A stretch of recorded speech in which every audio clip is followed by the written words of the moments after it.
This podcast is for a mature audience and may be viewed as inappropriate or insensitive to some. Listener discretion is advised. The intention is to share conversation of like and unlike-minded individuals as they try to be the best them they can be in a life full of challenges, searching for love, acceptance, and positivity. Call 669-241-1422 and share yourself or catch up with SweetBaby Jay for an anonymous face-to-face interview. Feel free to call in with questions, stories, thoughts, or anything you would love to talk about and share.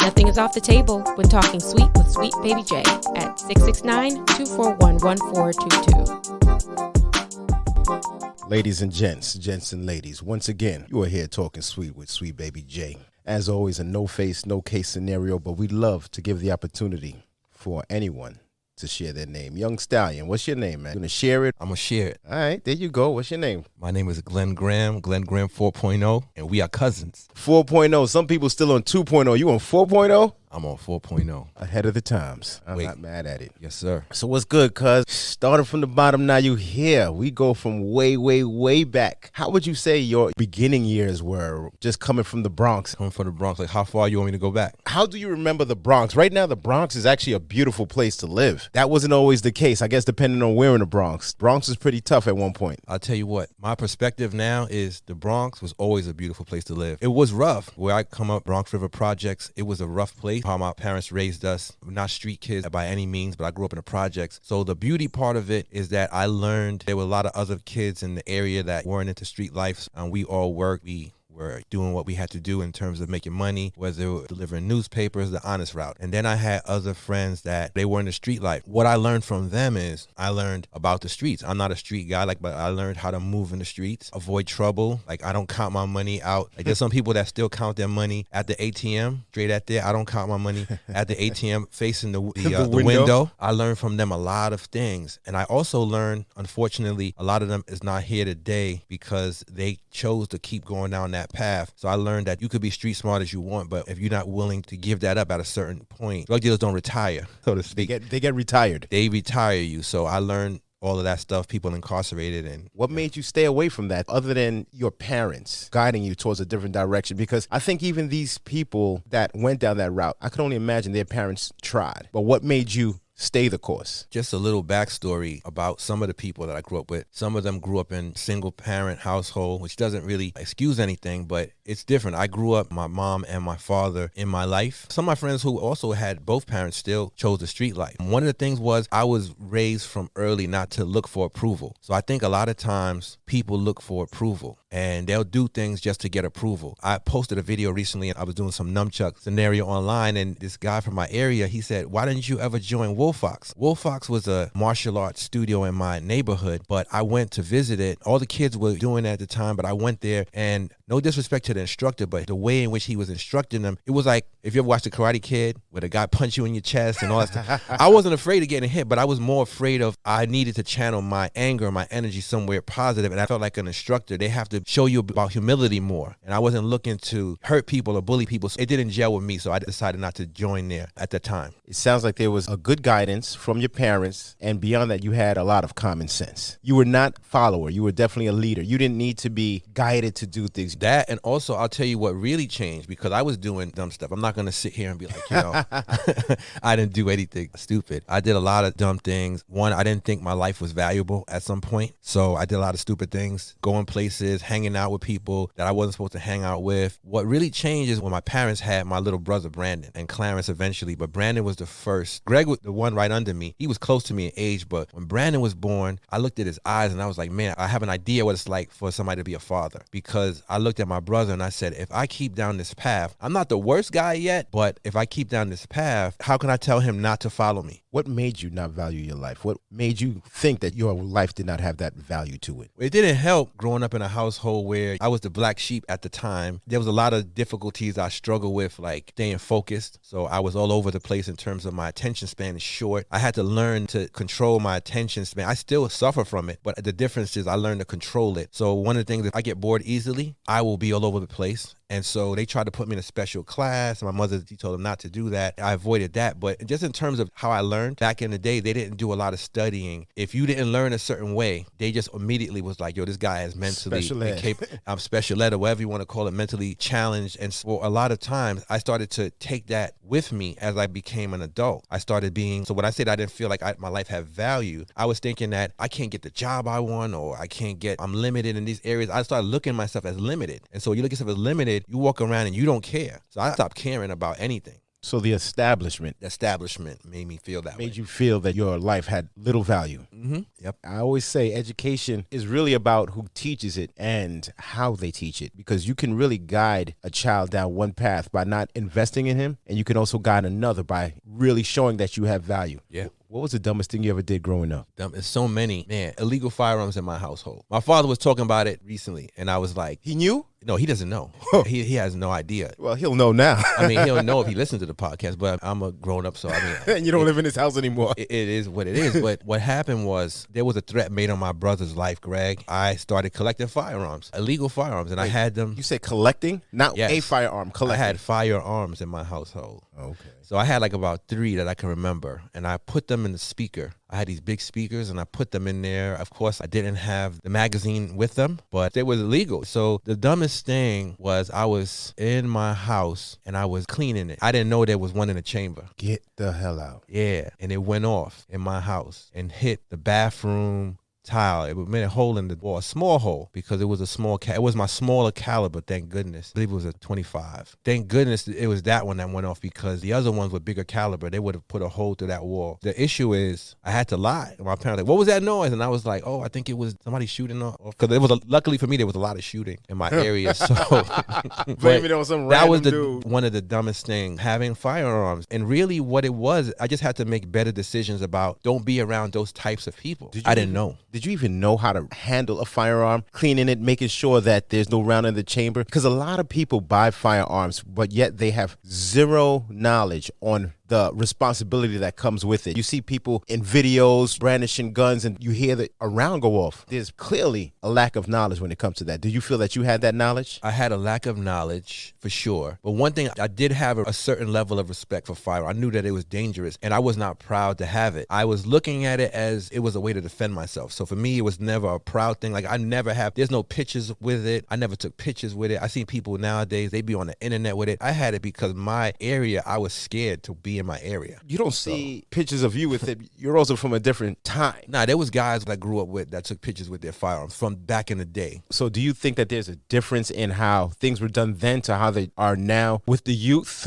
Not really. There was guys in my neighborhood that they had a firearm and you never knew. I was one of those guys. Nobody, I could tell you maybe 1 or 2 people know that I had a firearm. My family didn't know that I had a firearm. Father would have killed you, and I know that for a fact. He would have killed me for sure.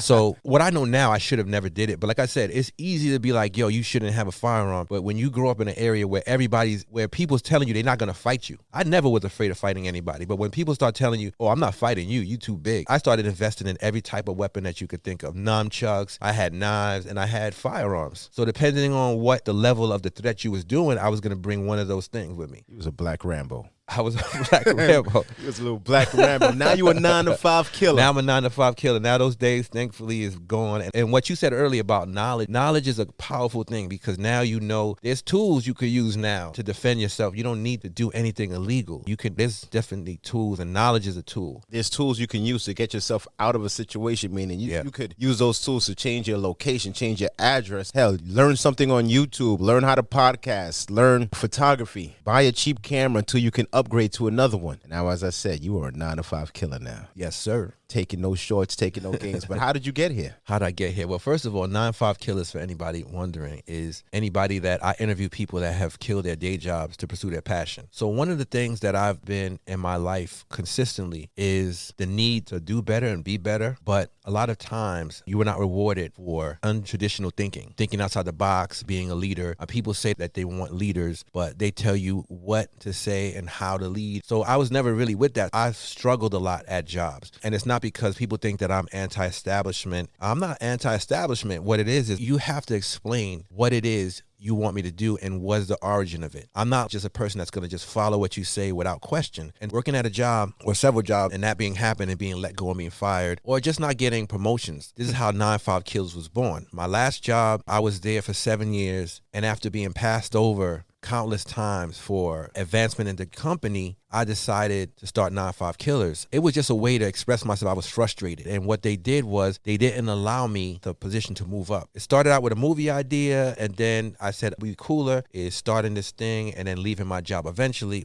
doing this full time." And then the pandemic hit, and it happened a year earlier than I expected. Here we are. It's not that you're anti-establishment, but yet you would question, I guess, the boss or manager, supervisor as to why. Do you feel that that may have had something to do with why you may have been passive for those promotions, because you had a mindset that was beyond where they wanted you to be? Not at all. I know why I was passed over. Let's talk about it. Let's talk about it. Why was you passed over? Okay. So you wanted the bold truth? And this is something that I never hid from anybody. Any manager asked me what I thought it was. It was that I was black. Not just being black, but being the type of black person that scares certain people as you're a threat. What made you think that they were scared of you? They're scared of the ideas. There's no secret to anybody that knows me. I can motivate people. And something that makes people afraid of leaders, a leader that's not in the matrix with them, is that you have the power to change perception. I realized that when I actually had a student I used to train when I was doing web design. And I remember this guy, I know exactly the fear, because this guy, I was training a bunch of teenagers. He would come into class, and if he was having a bad day, the whole class had a bad day because they followed this dude. And so if he was making noise, they made noise. So one day I pulled them to the side and I said, "Listen, man, now this is how you treat a leader when you see a leader." I said, "Man, you are a natural born leader. But unfortunately, I'm a leader too, and there's only room for one. What we can do, how we can work together is I need you to help me get these other guys in line." I made him, he was accountable. He was a monitor. It wasn't a monitor and telling on people, but a role model. I took time. I trained him more. You invested more I in invested him. more time in him, and he got everybody else and made my job easier. I threatened him. I said, "If you don't want to fall in line, you got to go." Nobody gave me those options. They never said, "Yo, let me work with you. We see the power that you have over other people. Why don't we get together?" They just immediately said, "Let me get this person in line, and then everybody else will get in line." But doing it in the wrong way. Don't try to bribe me. Don't try to bribe leaders, and don't force them. Encourage them. Encourage them, and do it carefully. You feel that your pigmentation in your skin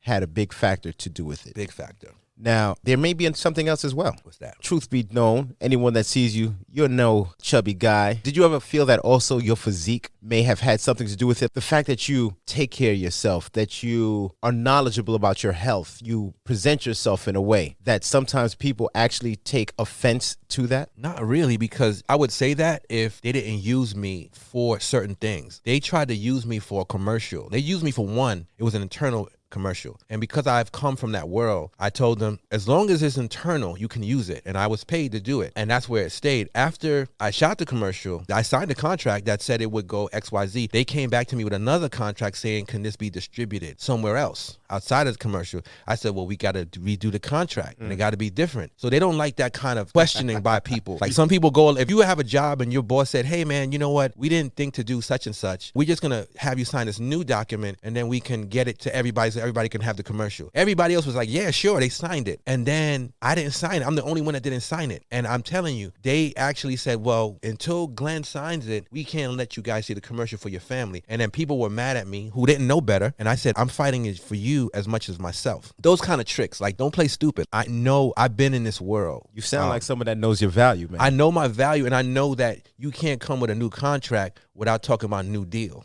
Yeah. So they didn't like that part about me. 1,000%. But the funny thing is, they would have had that same movement if it was for them. Oh yeah, if it had to do with somebody and their kid, they're gonna be like, "Oh, that was a smart move." But because it was me, people looked at it, and then they came to me a second time. This was down the road. They came to me straight up and they said, "Listen, we like what you're doing with the 95killers movement. We would love to interview you." It was an infomercial that just said that because of the knowledge that you gained from this company is why you were able to start your business. But meanwhile, I started my business. I told them I started my business because there was a lack of growth here. And they were like, "Oh, okay." And then they said, "Why do you think that was?" And I said, "Honestly, because I'm a black man man. And it's true. Here's the thing. I've seen people get position. Not just me, I've seen other minorities passed over and put in position sometimes as only a mascot. I'm not no mascot. So you're not going to give me a management position and then I have no power or no say-so. So I've seen people get management position and they're like, well, this person's black. And I'm like, yeah, but he got no backbone. Man, there's a lot right there. When you're there moving as a boss, but not the boss, that is not really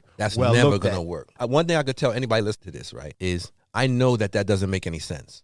I know that when you're in a position, there's certain things that you have to do because you're working for somebody. But there is a level at which you cannot let somebody just do anything they want to you just because you work for them. When you left, actually, I was thrown out. You were thrown out, which is good. Which is good. Some people need to be encouraged to be the best them that they can be. So you were encouraged, but Corona assisted in that. Corona assisted, and we're not talking about the beer. We're talking about the pandemic. Yeah, the pandemic. Yeah. A lot of people have used this as an opportunity to build, to grow their personal dreams. A lot of people have not been able to do so. What do you think is the difference? The difference is, I could just speak for myself. I'm not going to speak for everybody, but I'll tell you my thoughts on it. Is I started my 95killers podcast in the movement before COVID hit. Feeling limited by my job, I was already thinking of ways in which to earn an extra income. I wasn't 100% sure I was going to leave my job yet. It wasn't until I started suffering those indecencies more and more and being written up, I said, you know what, maybe I should just leave. And so I started planning my escape. Now, there's people who do everything to you or to them that you allow them to? That you allow them to do to you, and you will decide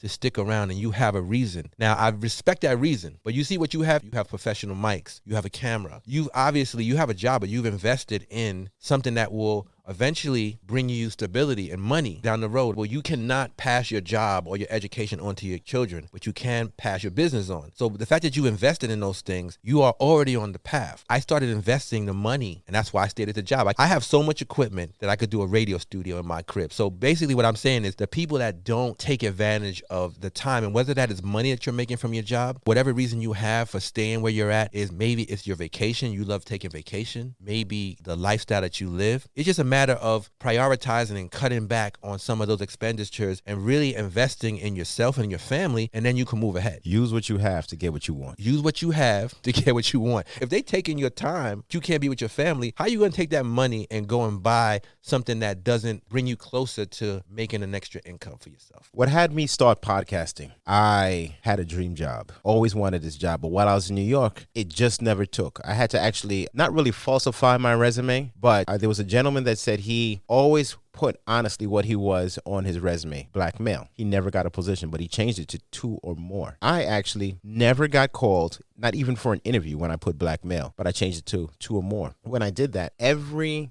company that I applied for at least gave me a call back. So we cannot deny that black is an issue, because when I put strictly black, I didn't get a call back. When I put 2 or more, every company called me back. I got called back for one company here in Florida, and they gave me the position. It was my dream job, and you sometimes have to be careful what you ask for. That dream job was actually an absolute nightmare. So I made great money, but for the amount of time that I put into that job, it felt like I was making minimum wage. So it didn't make sense to me. I took everything on the chin and I stayed because the money was good. It provided for my family. And when we had a mutual understanding that this was not going to work and we parted ways, wow. Listen, when you have those jobs, you got to save. Luckily, I had some money in the reserves. I had a lot of self-reflection. I thought about myself as an individual, what makes me happy, what makes me feel good as an individual. And I love talking to people. I love seeing people be the best them that they can be. I always encourage, as you know, we speak all the time. I encourage you to do things, you encourage me. We feed off of one another in order to build. And you were actually one of the first people I contacted. I said, you know what? I'm going to start a podcast. Right. But I had no clue how to do it. I went to your place. I was referred some equipment. Come to find out, it was good equipment, but not what I needed. And I had to go from there. It's been a process. I invested that time into the equipment. I would always reach out for you. What about this? What about that? But at the same time, which was funny, you would always tell me, buy this $600 mic. So I'm like, yo, my man, I have a family. I have kids. I have mortgage. I cannot go out and buy a $600 mic, much less 2 or 3 of them. It can't happen. So what I started doing was I started investing the time and researching. There's always that Bentley out there, but not everyone can afford a Bentley. You have to work your way up to that. So I always went for the best cost-effective equipment, and it does the job. Ladies and gents, if you do not invest in yourself, do the research, because you can't always get what somebody else has, but get what works best for you. But I'll add something to that. Something that I have to say. Maybe you don't see it from this angle, but when you started out, I had already my podcast already started. And when you started yours and you were trying to get into the game, I told you to get the best that you could afford. At the time, you weren't getting the best that you could afford. And I knew that because I've seen you spend money on things that, and I told you this to your face. I'm not going to shy away from that. I said, when you really invest in your equipment, that means the same way I see people buy these $1,000 sneakers or whatever they're having, or they like a certain lifestyle. When you start to invest in yourself, you have to forfeit some of that lifestyle. Oh, well, that is true too. Yeah. Listen, you can't do it all, but you have to say what is important to you. So the important thing to you is you saw, as I saw, you have an education. You saw that sometimes they didn't treat you in a certain way. You had to even lie about being black. My point is that when you started to really invest in your equipment, then even in yourself, you started to invest more into the podcast. It started to be less about cost-effective equipment and like getting the best equipment that I can afford. True. Right? That you can afford. And before that, when you invited me to the podcast, when you didn't have the investment, I was like, well, I don't want to be on your podcast. and the reason why people will always say, well, why would you do that? That's your cousin. I'm like, well, let me tell you something. The worst thing you could do to a friend or family member is to encourage them to be mediocre. I would never do that to my family. Yeah, that is. I won't do it to a stranger because I don't want to waste time, but to a family member, I want him to know I respect the grind. Now you're putting the same energy that you put in your job into your I see it into your podcast, and that's the difference. When you see it and you respect it, that's why I'm sitting here, because you're my family. But most importantly, I know this is a serious interview, and I came on time because it's a serious interview. I appreciate you for that. We actually started a little bit later because you were showing me things. It's always good when you can have people that encourage growth. All too often, a lot of people have yes men around them. Those are the people that you don't need around. You need people that are going to say, no, that's not a good idea. Well, tell them why we started late. Why did you start late? We started a little late because apparently my house is nicer than I thought. And I was being encouraged to actually utilize the environment so that I can accentuate the feel, give that feel to those that are about the talking sweet life. Listen, you sound like a doctor right now. Let me tell you what my cousin's trying to say. My cousin has a beautiful home and he's doing a podcast here. I'm from New York. In New York, I do my podcast on my couch. I try to make it as sprucey as possible. I come to his house, I see this beautiful backyard with these statues, and he's trying to do a podcast in this little damp little corner. Bro, use the scenery. I know people in New York and other places who don't have a nice spot that they will green screen a background into the area. It did look like let me say this. It's not that nice, ladies and gents. It's beautiful. No, not that nice that anybody needs to run up in here and try to take anything, all right? Whatever. It's decent. I'll take some stuff about Yo, I'm a hardworking dude. Ain't nothing. That's a whole nother thing. I'm a hardworking dude as you as well. Nothing was given. Neither one of us had anything but knowledge passed down to us. But we've decided to take that knowledge, accentuate it, and make it do for us what it needed to do. Let's also touch on the fact that we're from a different time era where there was no internet like that we had access to. The fact that you had to go to the library and get information. There's nothing in this world that I can't or you can't figure out if you express time into it. Spend time in becoming knowledgeable and also be comfortable with saying, I don't know, right? Yeah. And then you'll move on. Now, when you don't know something, you just say Google, Alexa. You don't even really have to look it up. You can just scream it out in your house. Right. When I was growing up, you don't know something? Go Britannica. The encyclopedia. Well, now you got the internet. Okay, so I'm glad you brought this up because just now when we were getting set up, Jay has two daughters. So you have one is 7. 7 and 10. 7 and 10. So his 7-year-old is saying to him, I keep hearing her saying the name of his podcast. And I'm like, what is she saying? His 7-year-old daughter was looking for his podcast on YouTube. I was like, you're looking for his podcast? And I said, but why? I said, do you listen to podcasts? She goes, never.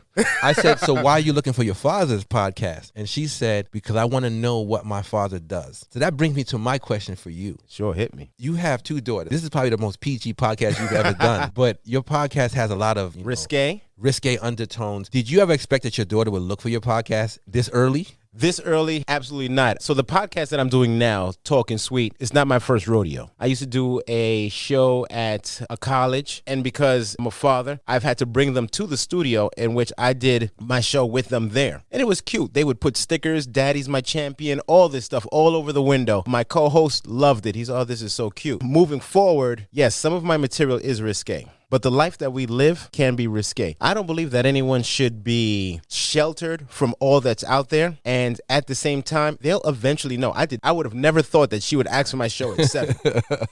My wife came downstairs and was like, what are you listening to? I was like, no, baby, that one is. She said, no, absolutely not. Right. They're talking about co-parenting and this and that. So you do protect your children from certain types of knowledge, but at the same time, you protect them from it because you know eventually they will learn, but you don't have to encourage that right now. All kids learn to curse. That doesn't mean that you wake up and say good fucking morning. You protect them until they learn to protect themselves. But all right, so if you say that, right? So the internet's an open thing. So your podcast on, was it YouTube she was looking on? She was looking on YouTube. Okay, so why isn't your podcast under explicit, not for kids? Because she can find it. Some of the episodes are under explicit. They are. Okay, so the one she found wasn't under explicit? No, it was not. Okay. Some of them are under explicit, but at the same time, they'll be able to find all of this. The internet is its own encyclopedia. And do I feel comfortable with my children as they get older listening to the things that I've put out there? Absolutely. Their friends are going to tell them much worse. I want them to feel comfortable that they can come to daddy because daddy talks about this, daddy talks about that. This boy, this girl, this person told me about something. My dad spoke about this. Let me speak to my father about it. Because you know what? My father's not going to lie to me. He's not going to tell me no BS. It can't be real. Let me ask my father. My father does keep it 1,000.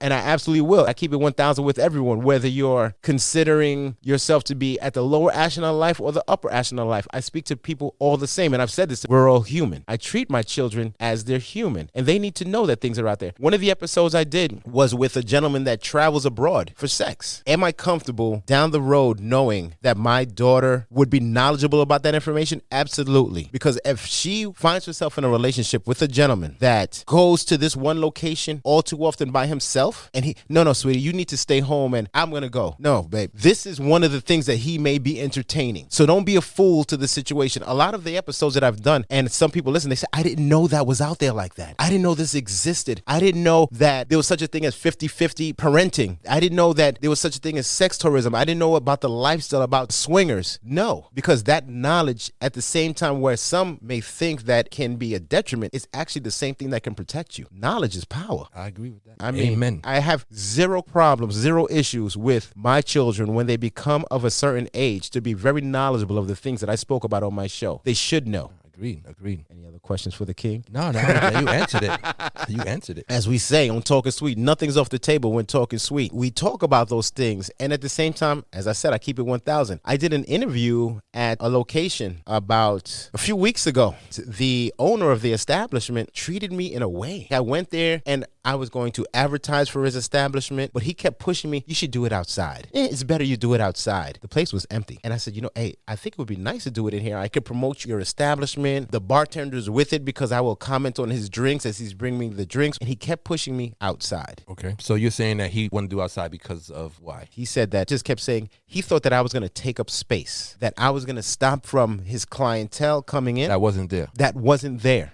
I was 100% respectful. And it was clear that my respect was overreaching while his was declining. The bartender, the owner walked away. The bartender said, that was weird. He contacted the manager. The manager said, I'm sorry, he can be an asshole. Well, I'm glad you did this here because I think one of the things that you're touching on is, and I think that people want to know, is searching your gut. When something doesn't seem right, you have to trust your feeling about it. How my mother said, people want the milk without the cow. I mean that they want what you can bring to them or bring to their establishment, but if they could find a way to detach you from the blessing that you're giving them, they will try to. And sometimes people go along with it because they've gotten used to being... I'm not that guy. No, I know you're not that guy. But some people got used to the idea of being marginalized and going with whatever somebody says because they figure this person has the upper hand. So I think I have the respect, upper hand. I respect the fact that you... I respect the fact that you knew, you searched your gut, and you knew that it didn't work for you. Bro, you saw me when I was doing the other interview. I did it in the park. I saw that. I'd rather have done it in the park than entertain this guy's business. Is that when you have an establishment that caters to everyone, you can't do things like that. Well, maybe it doesn't cater to everyone.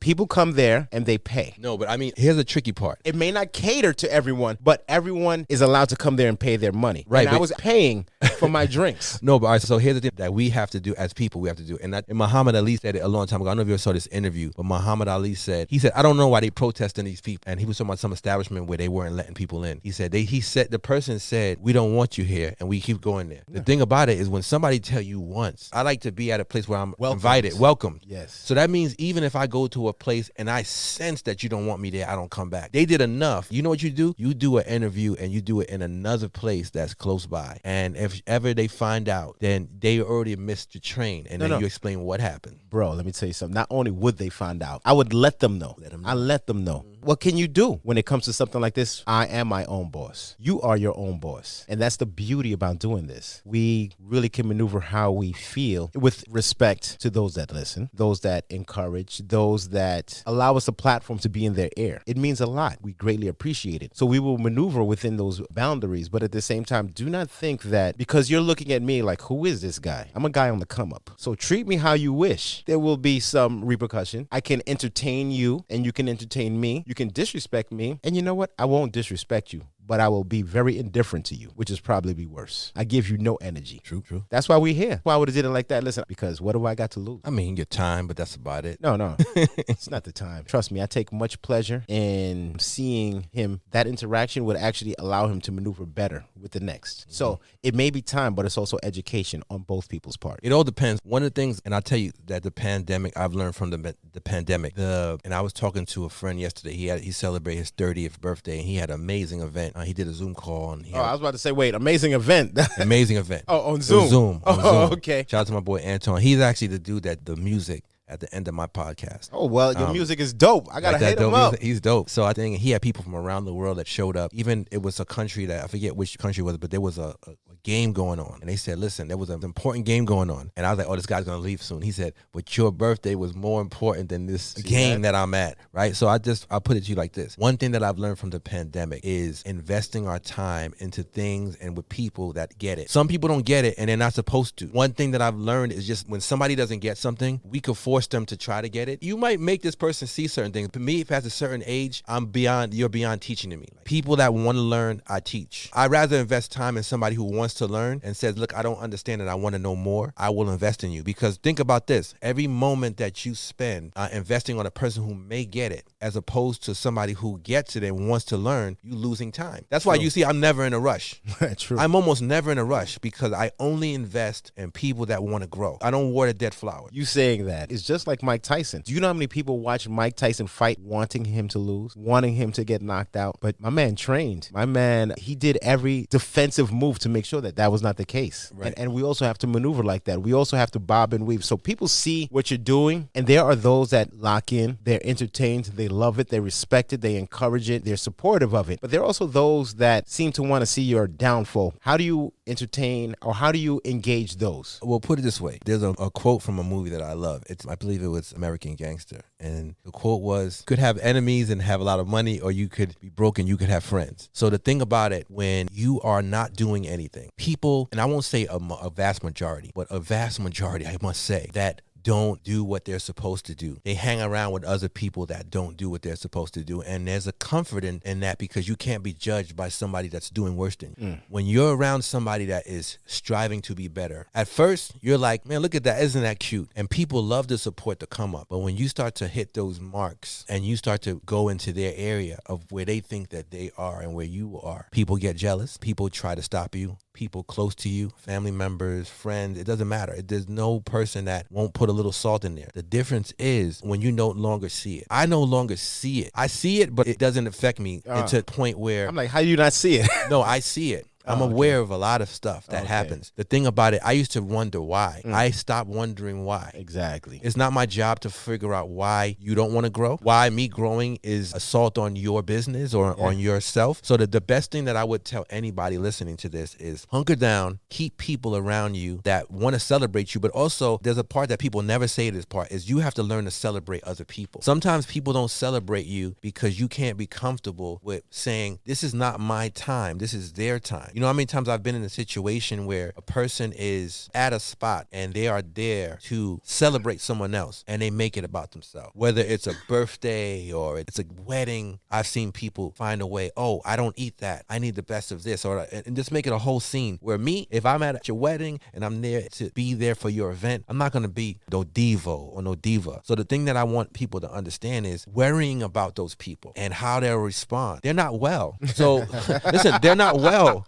So you thinking that you thinking there's a deficiency there. There's a deficiency. So if you thinking, oh, I'm going to show them by doing better, you're not showing them anything. A person who doesn't want you to win, no matter what you do to win, no matter where you climb, they will say you got it for some ill reason. You cheated. You did this. Oh, it's because this. Oh, it's because you black and they gave you a thing. If you're white, they're going to say, oh, it's because you're not black. Every person will have a reason why you're winning and they're not. You said when you go to weddings. Yes. Being a diva. Let me tell you something, man. I always eat. No matter what wedding I'm going to, I always eat before I go to the wedding. I don't know what the food is going to be like. I am so much into taking care of me and mine. Every situation you're going into, there's an unknown. I don't know if the food is going to be great. I don't know if the food is going to be mediocre. I don't know if the food is going to be bad. But I do know that I took care of me and mine first. And that's just how I maneuver. Makes sense. Touching to another topic here, just diving into your personal life. Are you married? I'm not married. You were married. I was married. I remember when your ex-wife, who's a performer,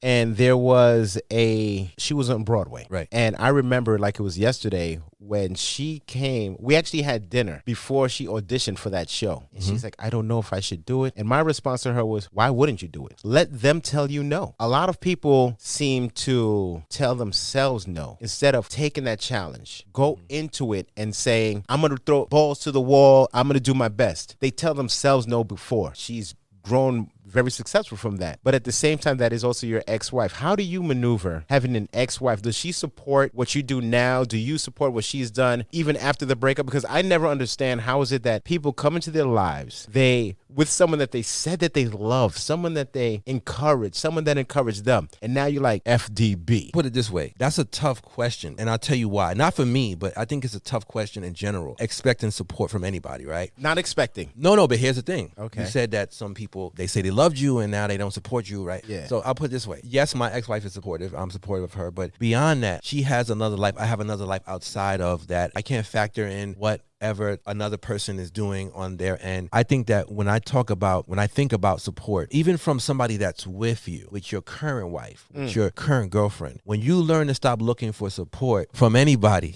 and I don't say that in a negative way, I say that in a way of you're running things by other people to get validation. That's what it really boils down to. That's what it boils down to. If you're a man or you're a woman and you go to your spouse and you say, did I get fat? Am I fatter? You gained 20, 30 pounds and you're not comfortable with 30 pounds, don't ask anybody else, because guess what? They could say, oh, you're perfect the way you are. Get another 40. I think it's the best thing that you could do in life. And this is not me trying to sidestep your question. My ex does support. I just support her. But the best thing in life is to do is even the people that are closest to you, stop looking for support from people close to you and start building your tribe. Yeah. Now that word, I love how people are using tribe now. Tribe is, as I understand it, is people that are like-minded individuals which you adopt into your community. And then you start leaving your family. Let your family do family stuff. Let your mother make pumpkin pie. Your mother doesn't have to log into your podcast or watch your interviews or do all, and your sister and your brothers don't have to buy your merch. People will do it if they want to, and that's cool. But this idea that they must do it, and I think that's where people are falling short and not keeping their eye on the prize. I only focus on people who I don't know. I don't focus on people that I know. I looked at my family listens to what I'm saying on a podcast and will learn more from the podcast because I'm not talking to them directly. They could take it as they see it. That sounds like he's talking about me. And guess what? Sometimes maybe I may be thinking about somebody and I'm thinking about a bunch of people. And that's the best way to do things. Just live your life and stop worrying about people validating whatever you're doing. Support is something that you're going to have to get comfortable with not having. Learn to live with it. Learn to live without it. Yeah. There's a quote that says when a person that feeds you controls you. You give power to the person that feeds you. Because if you're a dog and you have to wait for your owner to come in and feed you, that owner, that's why the dogs are waiting for you to come home. Yeah. If you're a wolf, the wolf, you're the meal. You're going out. You're the dinner for the wolf.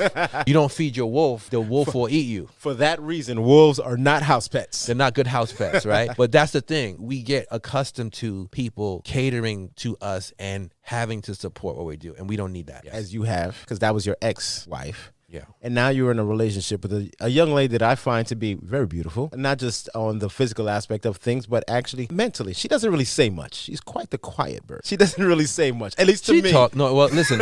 We went out the other night. I was like, oh, so she really does talk a lot, but she doesn't really say much. And I respect. She's like, what did she say the other day to me? She said, you're a jerk. and I love when people are comfortable enough to say that to my face. Well, put it this way. So I don't know what the question is. so I'll try to answer it. If you tell me, what's the question exactly? Well, the question is, it's not really a question. It's more of a statement because she is doing her own thing. Right. You guys, from the outside looking in, it seems you guys are in a very busy relationship. She does her own thing. COVID has made it so that she does her business remotely now. Right. You do your own thing. You're remotely as well, correct? Correct. How is that maneuvering in a relationship where both of you are home now, doing your own things remotely and growing your brand, growing what you do, and at the same time being in a relationship? Are there difficulties? Does it make things easier? Does it make things worse seeing each other more? How is that? So here's the thing. I find that most people, when they're in a relationship, they think that because I can see my spouse or the person that I'm with, that means that I have to talk to them. Sometimes my girlfriend is doing, right now, she told me I'm working till 12 today. She's at the home. Like, we on vacation. She is in my family's home and she's working till 12. I know what time she's working to. That means that if I come through from this interview and it's before 12, I'm not going to go into the room, hey, babe, and start talking to her. She's going to be with clients. So I think that one of the things that you can benefit from being in a relationship, and when the person you're with is busy, it's a good thing. The only time I've ever had a problem in relationships is when the person that I'm with is not busy. When you're not busy, then stuff starts to creep into your mind because your mind develops things to work on. It's not a business, it works on problems. And it creates problems that aren't there, and then you have to figure them out. I find that if a person doesn't have anything to do, what they do is they figure out how I should do what I'm doing, and vice versa. If I don't have anything I know when I don't have anything to do, if I start picking at stuff. I know when she doesn't have anything to do when she's like, why are you doing this now? Why can't we be watch a movie instead? I'm like, do you have something that you need to do? Because I'm working till this time. Yeah. And vice versa. Yeah. To answer your question, my relationship is part of my business. When my business is not doing well, the relationship does not doing well. When the relationship is not doing well, the business is not doing well. Wow. It's part of it. I respect it. It's the truth. I respect. Think about it. Can you think that it's fun to argue with the person that you're with and then go do a podcast? I'll be in the wrong spirit. I wouldn't know. I have an incredible wife. I got to say, she is incredible. Hey, listen, I only choose the best. She is supportive, and there's been times when I've questioned the motive of that support, but for the most part, I say she's supportive. I appreciate everything she does because, as we all know, when you are doing one thing, you're taking time away from something else, and she picks up the slack that I leave, and I appreciate it all. Hopefully, this is some brownie points, but sound like you brown nosing. Yeah, man. It sound yeah. like you did some brownie points. Now, it may sound like that, but it's the truth. She picks up a lot of the slack that I leave because you can only be in one place at a time. And she really does a lot with that. And she too works from home. And there are those times when that interaction is like, if you're not busy, then you need to busy yourself because I'm busy. So I respect what you're saying. I understand it. And brother, as we know, nothing's off the table when talking sweet. I got to put a caveat to that. Uh-oh. There was times in my past where I overworked myself. That is not a good thing to do because, like I said, it's part of your relationship is balanced with your work. That means it should be synergic, right? That means you shouldn't be working more than you are giving to the other person. Because when you're not focused, like let's say I'm talking to my girl and she's looking at her phone. I'm like, you need to focus on what we're talking about. And vice versa. I'll be on my phone playing my chess game and she's talking and I'm like, you lose that connection there. She's saying something and it just darts off and I'm like, damn. And it has to do with my attention span. Like I tell you, it's something that I work on all the time because it does matter when somebody's paying attention to you as to when they divvy off into some other realm. It's the truth. You might be thinking, I'm just doing something real quick, and then they see it another way. They see you, and then they drift off. So one of the things that I would say is that in terms of overworking, just to touch back on that, is we are in a society where people think that they have to work super hard and extra. If you're not working, you're being lazy. And I think it's just about finding balance. And you start finding balance when you stop investing time in things. Like when you told me earlier, we talked about that situation with that manager and you were going to give them a second chance. When you stop giving people second chances, when you realize that second chance is 20, 30 minutes, 40 minutes, which seems like nothing, but it's something that is 20, 40 minutes of your life you can't get back. For someone to sit and be like, I still don't get it. And now you wasted that 40 minutes. And that 40 minutes could have been spent talking to your wife, talking to anybody else. That is true. I'm telling you, I have the most time for a bit. As busy as I am, I have the most time because I don't invest in things like that. And it's when you think, when I didn't have money, I would, and I don't have a lot of money now. When you don't have money, you think time's nothing. Time is everything. Somebody made a great example, just to give you a point of reference. The person said, what if I told you that I donated $800 to a homeless shelter yesterday? What do you think about that? Is that impressive? I think it's good. I think it's pretty good. It's pretty good. What if I told you I spent the whole day repainting the homeless shelter? That is actually way better. And you know why it's better? Because I invested my time in it. Because $800, you was like, that's impressive. But you said you spent your day down there, which, by the way, it cost me nothing to spend my day, but it cost me my time. That's why people write checks instead of going and sitting with some kid and teaching them something. Yeah. Because if you have, let's say you got $1 million in the bank, $1,000 check ain't nothing. Yeah. There you go. Imagine sitting down there, your personal time, sitting with that kid. And how much more that means to them. How much more it means to him and anybody else that you know. That's why when I tell you, I look at time different than other people do. You might say, I got time. It's nothing but a 30 minutes talk to that guy. That's 30 minutes of your time you could have spent somewhere else. That is very true. Listen, that's why nothing's off the table when talking sweet. That's why we have these conversations. It's always a learning moment. No doubt. And sometimes my daughters, my friends, whoever, my haters, they're going to learn from this stuff one way or the other. And it's funny because we're talking about this stuff and it makes me think back because of what you said about being distracted. We were driving the other day and we were talking and you were incredibly silent. And I'm like, yo, you all right? You listening to me? And you was like, no, I'm listening to you. And then it was you, your young lady, and myself. We were there eating and she said, you're not even listening. She said, are you awake? My man looks awake. Like, yo, he can sleep with his eyes open. That's hot. I wish I could do that. And it made me think about how I have conversations with people, about the level of interaction that I have. Truth be told, we all have issues. If you say you have no issues, you're a liar. And one thing that's a big thing for me is I really don't look people in the face when I'm talking to them. One of the few times when I actually do is when I'm doing a podcast. Right. And because of that, I actually put more effort into, my wife says that I never look her in the face when we're having a conversation. Now, because of I see how much it means to others when I'm having an interview, I now put that same effort because I care about her. I care about how she feels. So I put that same effort into when she and I are talking. So the same things that you invest into your business, into those things that you want to see grow, you do have to have that same investment into your personal life because it matters. I agree. And what you said about why I'm quiet when I'm listening is because sometimes my attention span is short and I used to cut people off all the time. And what I realized, and it's something that somebody said to me. You just did it now. I'm guilty. You just did it right now. Something that somebody told me years ago that I never forgot is they said some people listen to hear and understand, and some people listen to respond.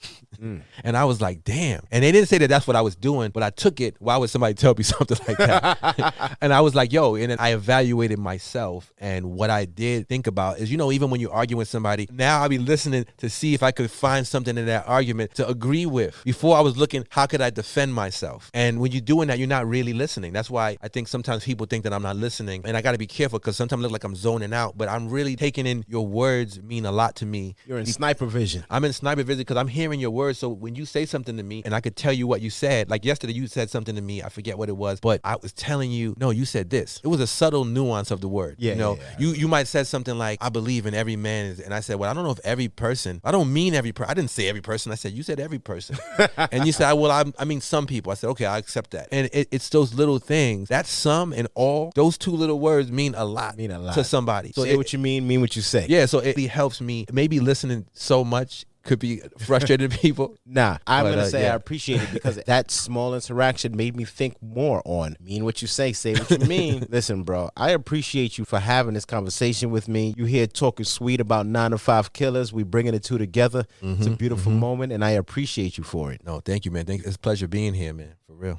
Right, there you go. Ladies and gents and ladies, as always, it's a no face, no case scenario. Well, it's no face. It's a face today. It's a face in case. There you go. You got my name. There you go. It's a no face, no case scenario, but sometimes You got to just put it out there. My man, Glenn Graham 4.0, to heck with what you guys doing with 2.0. He's moved beyond that, and we appreciate you. Let me just drop where they can find me in the podcast. I'm sure you're going to ask me that, so I'll just let people know. So if you're looking for me on Instagram, you can find me on 95killers, and that's just 95 and killers. No Z, that's Killers. And if you're looking at for my personal page, it is Glenn Graham 4.0. And the website for my podcast is 95killers.com. You'll find my merch, just everything's there. And I look forward to hearing this interview because, like I said, I'm real proud of my cousin here. I've seen you grow with the podcast and the people that you interview, the topics that you're discussing. They're not all the ones that I always have comfortable discussing, but he kept it a little PG for me today because I was like, I would have answered whatever he had. But the fact that he asking about the business and just reaching out to anybody out there who's out there and you're at a 9-to-5. There's nothing wrong with a 9-to-5. I know my business called 95killers, but I would just say that what it really encompasses is that getting another stream of income coming in that's not depending on some person deciding whether you eat or not. Because when you're waiting on somebody who's got to feed you, you're giving them a lot of power, a lot of control. So basically, you'll hear on the podcast people that I've interviewed that are entrepreneurs that have left their traditional J job to go out there and hustle and find a way for themselves. And my cousin is on his way to becoming a 9-5 killer because he's out here doing this podcast, Talking Sweet. This is Glenn Graham 4.0 of 9-5 Killers, and we are talking sweet. Peace. That's about it.